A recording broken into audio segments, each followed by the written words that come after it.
ये बात हर कोई जानने को आतुर रहता है कि आखिर जेल की दुनिया कैसी होती है। जैसा फिल्मों में दिखाते हैं वैसी या फिर इससे भी अलग। दरअसल देश में 8 तरह की जेलें हैं। इन जेलों में सुविधाएं भी अलग हैं, लेकिन एक बात जो कॉमन है वो ये है कि हर जेल में 3 तरह की दुनिया होती है। यानी जेल में 3 तरह की बैरक होती हैं। कैदियों के अपराध और योग्यता के अनुसार भी बैरक अलॉट होती हैं। जेल में सामान्य से लेकर वीआईपी बैरक भी हैं। बैरक के अनुसार सुविधाएं भी उपलब्ध होती हैं। जानते हैं आखिर किसको कौन सी जेल मिलती है और इनमें क्या सुविधाएं होती हैं। जेल में 3 तरह की बैरक होती है। पहली बैरक एक हॉल के रूप में होती है। इसमें हॉल की क्षमता अनुसार 20 से लेकर 150 कैदी तक रह सकते हैं। इसमें चारों तरफ से दीवारें होती हैं और एक तरफ दीवार पर गेट लगा होता है। इसमें किसी तरह की खिड़की या वेंटिलेशन के लिए कोई जगह नहीं होती। इसमें एक एक चटाई भर की जगह कैदियों के लिए होती है। कैदी थैलों में अपना सामान रखते हैं। दूसरी तन्हाई, जिसे हाई सिक्योरिटी जेल भी कहा जाता है।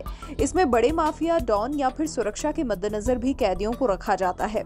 ऐसा कहा जाता है कि इस बैरक में रखने का एक मकसद टॉर्चर करना भी होता है। इस बैरक में मात्र इतनी ही जगह होती है कि एक इंसान लेट और उठ बैठ सके। ये बैरक सीसीटीवी कैमरों से लैस होती है। इसमें कई बार अपराधियों का दम भी घुटने लगता है। तीसरी वीआईपी जेल होती है। ये बैरक अक्सर नेताओं या पढ़े लिखे अधिकारियों के लिए होती है। इस बैरक में लेटने के लिए थोड़ी ऊंची सीमेंटेड प्लेटफॉर्म बनी होती है। इसके साथ ही इसमें पढ़ने के लिए न्यूज़पेपर और खाने की बेहतर सुविधाएं भी उपलब्ध होती हैं। सेंट्रल जेल देश में सबसे प्रमुख सेंट्रल जेल होती है। सेंट्रल जेल में उन कैदियों को रखा जाता है जिन्हें 2 साल से अधिक की सजा हुई हो। घिनौने या बड़े अपराध को अंजाम देने वाले कैदियों को भी यहीं रखा जाता है। यहाँ बंद कैदी जेल में काम कर पैसे कमा सकते हैं। मध्य प्रदेश में सबसे ज्यादा 11 सेंट्रल जेलें हैं। महाराष्ट्र, राजस्थान, तमिलनाडु और पंजाब में 9 सेंट्रल जेलें हैं। इसके बाद दिल्ली और कर्नाटक में 8 जेल हैं। वहीं अरुणाचल प्रदेश और मेघालय जैसे कई राज्यों में कोई भी सेंट्रल जेल नहीं है। डिस्ट्रिक्ट जेल, सेंट्रल जेल और जिला जेल में ज्यादा अंतर नहीं होता है। जिला जेल उन राज्यों मुख्य जेल के रूप में काम करती है जहां सेंट्रल जेल नहीं होती।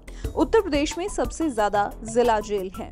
उप जेल, देश में उप जेल सब डिविजनल स्तर की जेल की भूमिका निभाते हैं। सबसे अधिक उप जेल महाराष्ट्र में हैं। वहीं हरियाणा, मेघालय, मणिपुर जैसे राज्यों में उप जेल नहीं है। ओपन जेल, ऐसी जेल होती है जहां दिन भर कैदी बैरक से बाहर होते हैं और शाम होते ही अंदर आते हैं। इसमें दीवारें, सलाखें और ताले नहीं होते। यहाँ सुरक्षा व्यवस्था भी कम होती है। इन जेलों में उन कैदियों को रखा जाता है जिनका व्यवहार अच्छा हो और जो नियमों पर खरा उतरते हैं। अगर सेंट्रल जेल के किसी कैदी का व्यवहार अच्छा होता है तो उसे ओपन जेल में शिफ्ट किया जा सकता है। स्पेशल जेल, ये जेल खतरनाक अपराधियों के लिए होती है। इन जेलों में घुसपैठियों और आतंकवादियों को रखा जाता है। इन जेलों में कड़ी सुरक्षा होती है। महाराष्ट्र और केरल जैसे राज्यों में ऐसी जेलें हैं। महिला जेल, देश में महिलाओं के लिए अलग से जेल है। इसमें अपराध या किसी मुकदमे में दोषी महिलाओं को रखा जाता है। महिलाओं के लिए तरह तरह के कार्यक्रम भी आयोजित होते हैं। बॉस्टल स्कूल, ये जेल नाबालिगों के लिए होती है। बॉस्टल स्कूल एक प्रकार के यूथ डिटेंशन सेंटर होते हैं। इन स्कूलों में अपराध में शामिल नाबालिगों को रखा जाता है। यहाँ उनके कल्याण और पुनर्वास आदि पर जोर दिया जाता है। यहाँ पर उनकी शिक्षा और रोजगार के लिए भी काम किया जाता है।